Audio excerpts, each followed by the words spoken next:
it's 2:27. Yeah. So it's not. Well, we get started. We're gonna get started. Got it? Like I said, I have a meeting to do pretty soon. I guess we should close the door. So, All of the officers here? yeah, all the readers are here. All the officers here.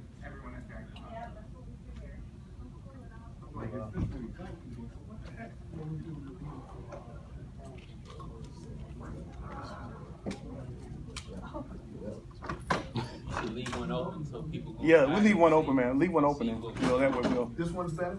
Yeah, we'll leave one open. That one in case somebody. People might see it. Now people like to look at an accident. They might go, oh, what's going on? I had expected to have a soundtrack for you guys, but unfortunately I didn't find the video. Y'all ready? Absolutely. Okay. Thank y'all for coming. This was originally supposed to be a reading of Milton Davis, but I decided to change it at the last minute because of this anthology that we have that we're going to be releasing in September called The City. The City is a what we call a cyberpunk anthology, and what we're doing in this anthology is basically introducing a little flavor to the cyberpunk genre. It came from a statement that that I made on our State of Black Science Fiction website, and it was a statement that just kind of came to mind. And like we do sometimes when you're in a group of writers, people were intrigued by it, and the way I kind of compare it to is kind of like a literary jazz session, where everybody just came in with their instruments and started to improvise, playing off of what we were doing on the whole concept. And a pattern kind of developed in the whole situation, and we decided, well, hey, let's take this a step further. Let's make this into an anthology. And Balagoon was kind enough to gather all the postings that we had done and develop what we call a manifesto that kind of gave a background and a foundation to what the city is. And our only requirement was that whatever stories that you write would be within this scenario. So just to give you guys a little background, we've got four. We were lucky enough to have this. The other reason that I decided to do this was because as we started to get into Dragoncon, I saw that we had a number of the authors that were going to be participating in Dragoncon as well. So I said it would be nice to have each of the authors come and read a portion of their city story, and kind of give you an idea of the different aspects.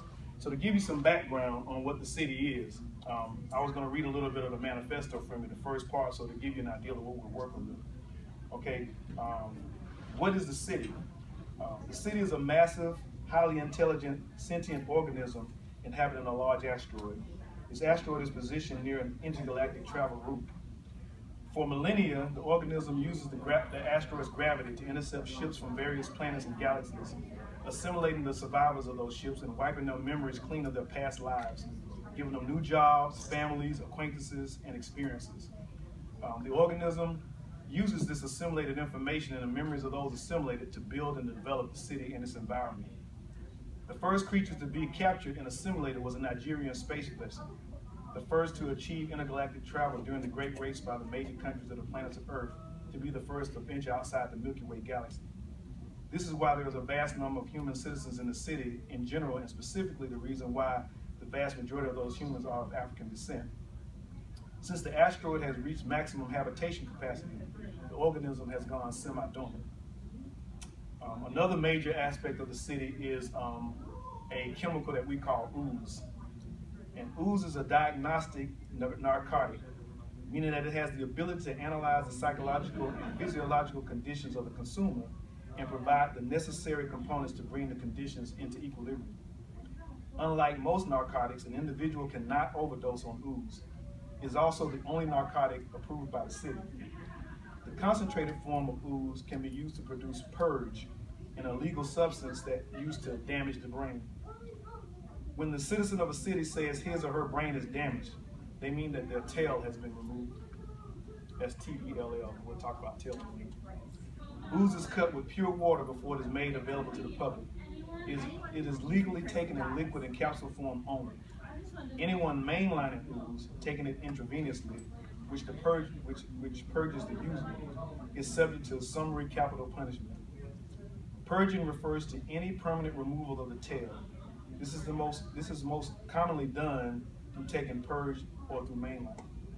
So everybody's like, what's the tail? So the tail is one of the defining things of the city. Tails are subdermal organs, originally implanted, now grown right along with other organs inside citizens. They automatically connect the citizen to the wave, starting at birth. Through the wave, everyone can be watched and tracked through their tails. They can also be used to jack in to biosteel. The specific frequency of the biosteel is picked up by the tail, and the citizen is given access to commands over the biosteel construct. Before the creation of the wave, citizens were simply tracked by organisms that is the city. But since the city has gone semi-dormant, the watchers monitor citizens through it. Information can be sent to a citizen through the tail, and as can mind influencing and mind altering images and sounds. It can be surgically removed if you find a scalpel brave enough to do it. However, even the best scalper can't get all of the tail, and like a malignant and aggressive tumor, it soon grows back. Purging through the use of purge or through mainlining will scour your brain of every bit of the tail. About 60% of the people survive the ordeal. Of those survivors, 78% go nutter or crazy. Those who don't usually become runners. And one more thing, and then we'll get started. The watchers. Who are watchers? Watchers are living manifestations of the city that act in service to it, but not independent of it. They are equivalent to the human immune system, designed to monitor the health of the city and respond immediately and decisively to any threats. The watchers can appear anywhere within the city and can manifest as any sentient species, including animals and plants, anywhere within the city. A watcher possesses the strengths, weaknesses, and abilities of that species as long as it remains in that form. They cannot mimic the appearance of a specific citizen, however, and they always appear in the color of the part of the city from where they emerge. For example, if a watcher emerges out of a wall of a red room and took the form of a human woman, they would appear as a woman with skin, clothing, and hair of the same color of the wall. It takes 2 minutes before a watcher takes on the normal complexion, clothing, color, etc. of the manifested species. So that gives you guys a background on the city. Basically, there's more details in it, but it kind of gives you what we were working with. So we've got 4 readers here today, and I'll let them introduce themselves and tell a little bit about themselves. We'll start with Jeff over here. Okay, how you doing, everybody? My name is Jeff Carroll. I am sci-fi, hip-hop sci-fi, street-lit, high-energy writer. I'm on my 4th published book, collection of my short stories called Sci-Fi Streets, and that's it. I'm Balogun Ojetade. I'm an author of science fiction, fantasy, and nonfiction. My nonfiction is on the indigenous African martial arts and on diasporic revolution. And I'm also a film maker, screenwriter, and an indigenous African priest. Okay. My name is Alan Jones. I'm a speculative fiction writer. I have 2 out of 3 books in my trilogy in publication now, To Wrestle with Darkness and Sacrifices. I'm working on the 3rd one called Heretics. Those books basically deal with a set of heroes who are derived from the mating of humans and angels.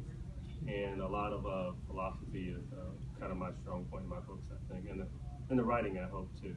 And I hope you'll enjoy it. I'm Gerald Coleman, originally from Lexington, Kentucky. I'm now residing here in Atlanta. I am a speculative fiction author. My stuff is basically epic fantasy. So if you are into the Lord of the Rings or the Wheel of Time, any of that's kind of the genre in which I write. Okay. We're going to get started on the stories. I'm going to vacate the podium for a minute, and I'll give the writers the option whether they can either read from the podium or if they want to read from where they're city. And since we started with Jeff on this end, we'll start with the readings on that end with Gerald and let him introduce his story and read a portion of it.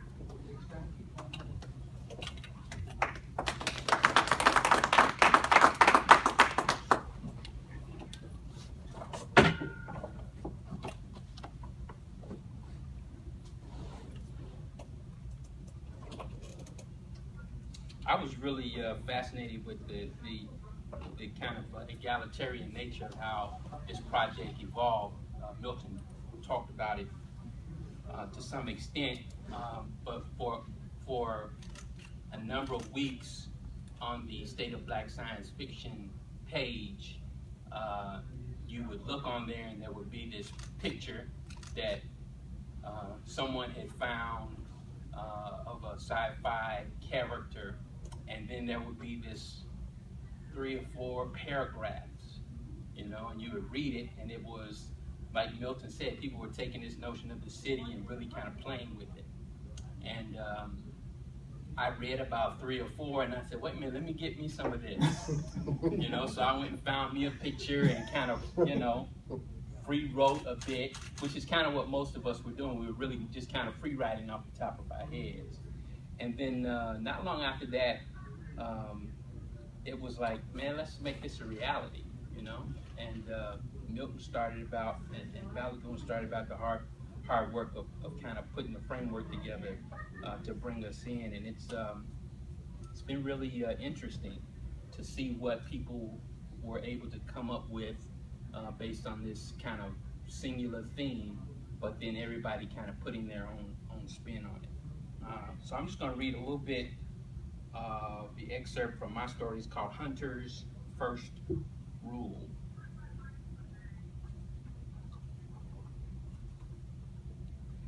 Fouet woke to an incessant banging on his door.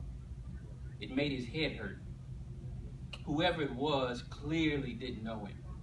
Only a stranger would think it was okay to bang on his door.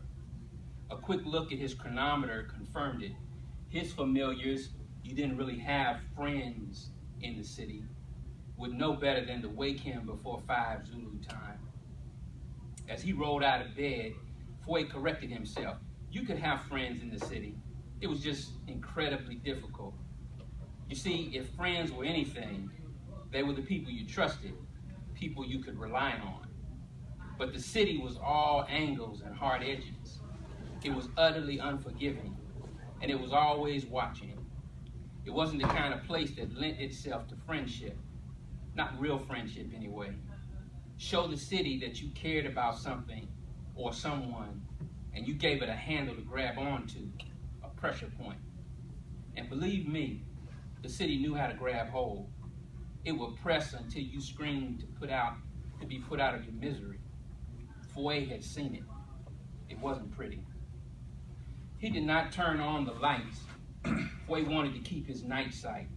It would still be dark outside. The artificial lights on his level would be set to dim, mimicking the time of the morning. Halfway across the room, he scooped up his daha. When he reached the door, he pushed up on the suva with his thumb, loosening the blade in his black Partex scabbard. He uttered a single word: open. The door slid open with a soft whoosh. Filch was standing in the doorway, wringing his hands while trying to look in every direction at once. Fouet had been wrong. It wasn't a stranger, just someone who was stupid. Fouet grabbed a handful of Filch's shirt just beneath his neck with his free hand and dragged the thin, small man into his quarters. As the door whooshed closed, Fouet slammed Filch into the wall.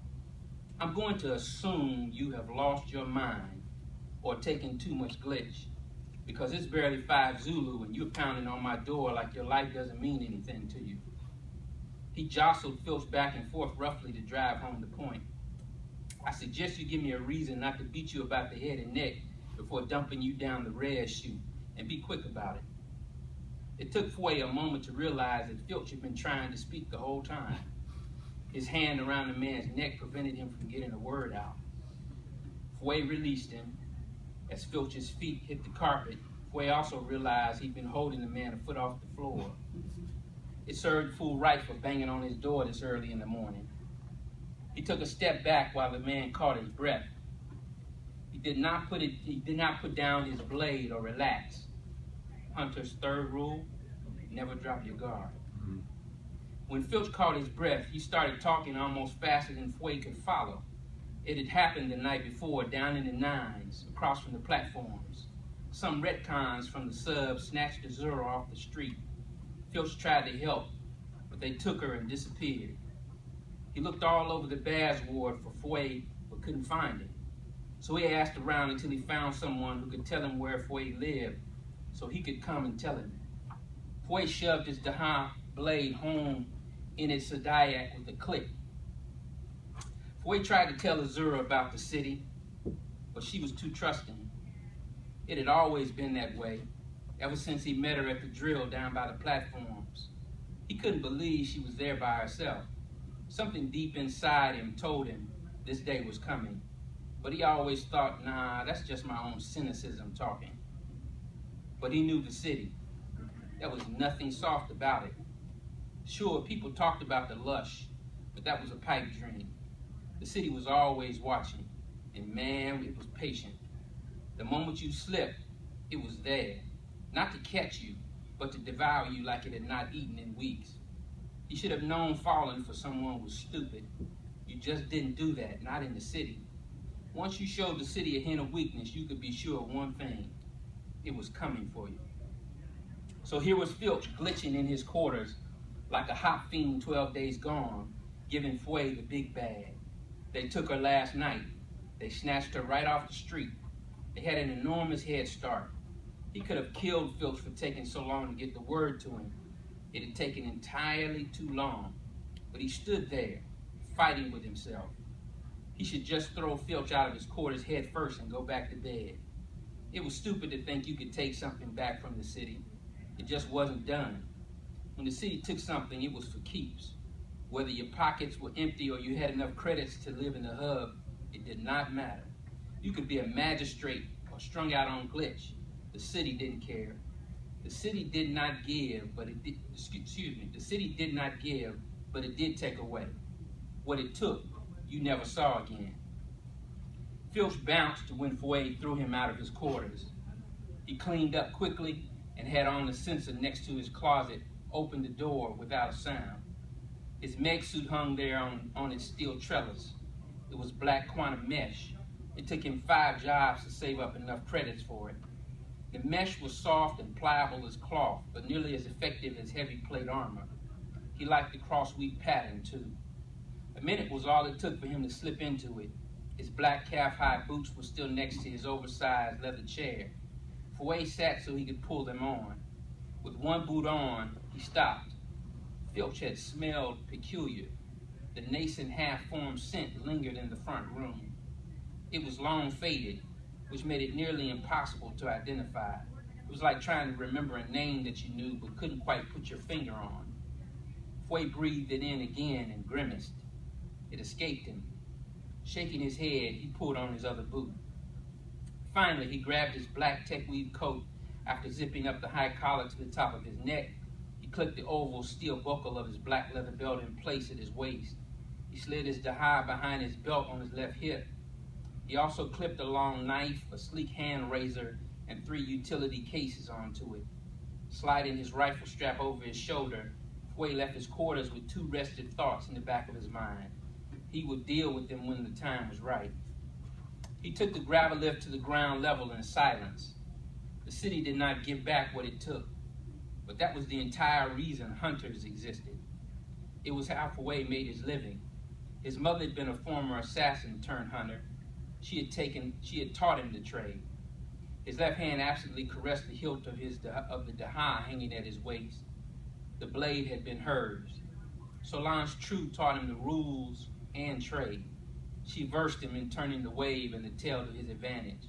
The only thing she had not been able to do was explain to him just exactly what the city was and how they got there.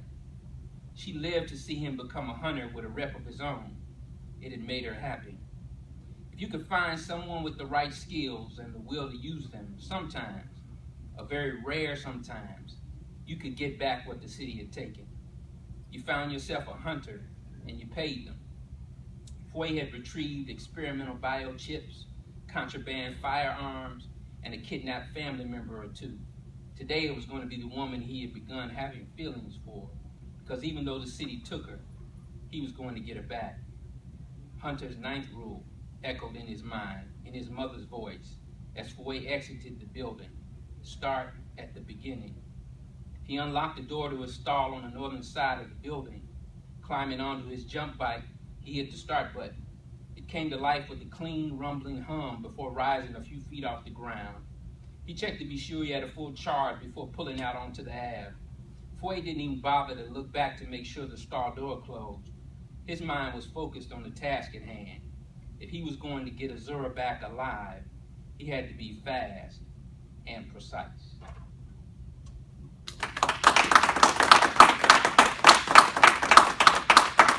Alrighty. I'm not going to come back up there. Next reader will be Alan Jones. Okay. Hey, I think I'm gonna sit here.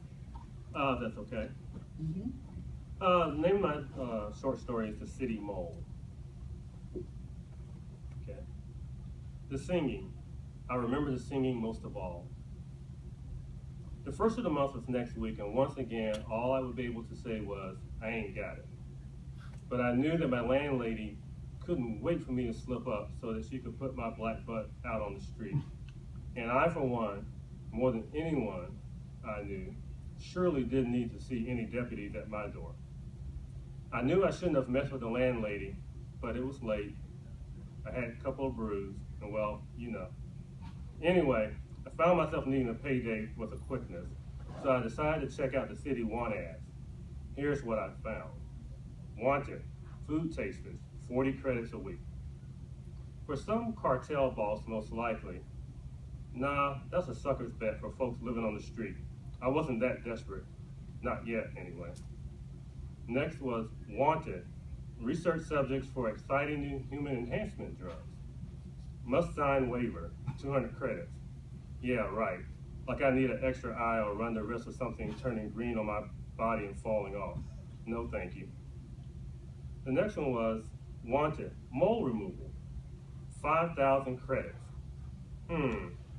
This ad had been running for weeks, and each week the offer was a little bit more. 5,000 credits would cover my expenses for the rest of the year, plus some. I knew moles were crafty, but for 5,000 credits, its days were numbered. I'm a strong dude. Back in my previous life, I laid rail and asphalt. I know how to dig a hole, and I always keep my hammer and pickaxe nearby. What could go wrong? So I go to the address in the ad, and it's a freaking sewage treatment facility. I walk up to the little trailer-sized office, and out stepped a short, bald guy who runs the place, and his secretary, a lovely young lady with flawless brown skin, wearing a clinging knit skirt. I have a real weakness for clinging knit skirts. She smiled at me, and I smiled back. The boss man, who I noticed had his hand on his side piece, gave me a look. Popeye, over here, he shouted. You're here for the job in the ad, right? Having regained my focus, I answered him. Yes, I am. My name is John H. John H. what? He asked. Just John H., I replied. Okay, whatever. My name is, for the purpose of this here arrangement, Chuck. And this here is Carla. I was happy to hear her name wasn't Sharon. I haven't had the best success with women named Sharon over the years. But a Carla, I could certainly deal with. Chuck reeked of ooze and opened his pie hole again. Look, John, it's real simple. The city has a mole problem. The mole is in the sewers causing havoc. You climb down through that there manhole over there and bring me back one dead mole, and I'll give you $5 grand. Carla here will give you a disposable tracker to track the critter. It's really just a cheap spectrometer that glows brighter the more concentrated the mole's pheromones become. Also, Carla will provide you with both a disposable jumpsuit and a gas mask. You'll want to be done before the suit and the gas mask turn black. Questions? No. Then just follow Carla and she'll get you taken care of. As Carla strolled towards the trailer and I followed, she spoke to me over her shoulder. You may have noticed, but clearly his karma is soiled. No, I was distracted and hadn't noticed. Not that I was in tune with such things anyway. Carla continued. The collectors will be here any day now. That's why he's a little trigger happy. You're pretty much his last hope to get paid before they arrive. Puzzled, I said, I don't know much about them, but they don't take cash, do they? Carla replied, no, they don't take cash, and even if they did, no one ever sees them until it's too late. Folks say they're really renegade watchers impatient for justice, but none of the living has ever seen them. Chuck is hoping that getting rid of the mole will win him some standing with the higher-ups, and somehow they'll protect him. But he just doesn't get it. By taking the contract from the city, he just sped up the day of his collection. And they are just one of his enemies. He's deep in hock to the cartel loan sharks too, and their patience is running thin. Basically, he's a dead man walking. He just hasn't accepted it. So I suggest that you whack this mole, get back up here with the quickness if you want to collect. So he's really a bad dude, huh? The worst, she said. So why are you here? He's a grade 8 sociopath, but he's my uncle, and I'm the only family member that will have anything to do with him. So yes, why am I here? Well, even a bad man needs someone to escort him to the gates of hell. Well, at this point, you may be asking, doesn't John H. realize this is a shady situation? Well, yes, he does, and did. From the escalating rewards in the paper to the nervous fat man calling himself Chuck, checking for collectors around every corner. Everything about this situation figuratively and literally stunk. And while I really did need the money, it was more a case of temporary insanity, the kind you get when a pretty woman asks you to follow her. I know, as surely as the stars do shine, these skirts will someday be the death of me.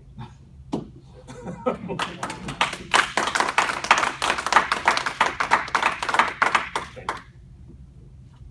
Malibu? My story is called The Verdict.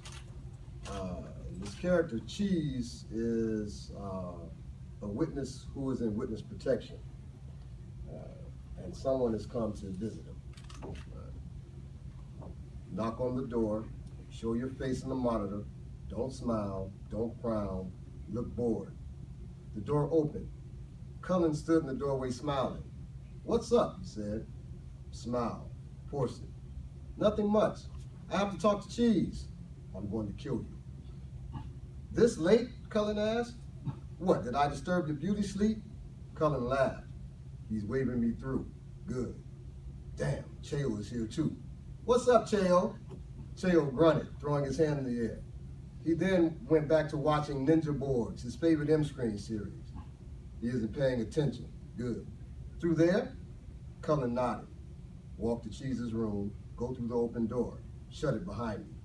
Cheese sat bolt upright on the bed, his eyes as big around as dinner plates. He's surprised to see me. He looks worried. Good. What the hell? Cheese gasped. What are you doing here? My job. Now shut up. He's studying me, weighing the situation. He's not as dumb as he puts on. You're in danger here. I'm going to get you to safety. Danger from whom? Cheese asked. From what? Cullen, Cheo, I don't know who else. Bobua broke free from his cell an hour ago. He's making a move. He can't. He knows you're being held in a safe house. The Fudo are the sweepers for this building. You sneak out of the flat all the time. You think they don't know you're here? You think they didn't tell Bobua? Cheese buried his face in his hands. What do you need me to do? He sighed. Smart boy, Cheese. You're a hacker. Don't deny it. We've known since day one. Can you get into the building's mainframe? Do fat boys in turtlenecks sweat rivers? Cheese replied with a smirk. I'll take that as a yes. Disable the cameras. Wipe the whole night.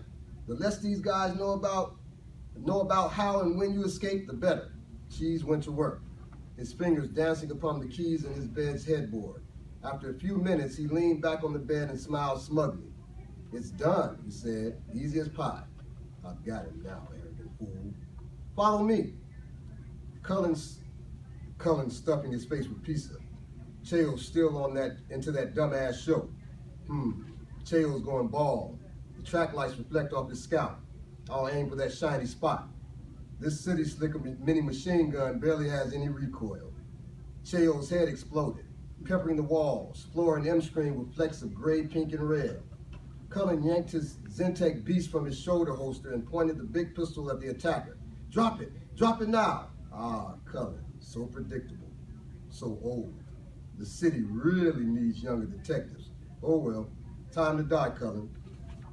Cullen squeezed the trigger of the beast in rapid succession, firing a volley of deadly lead.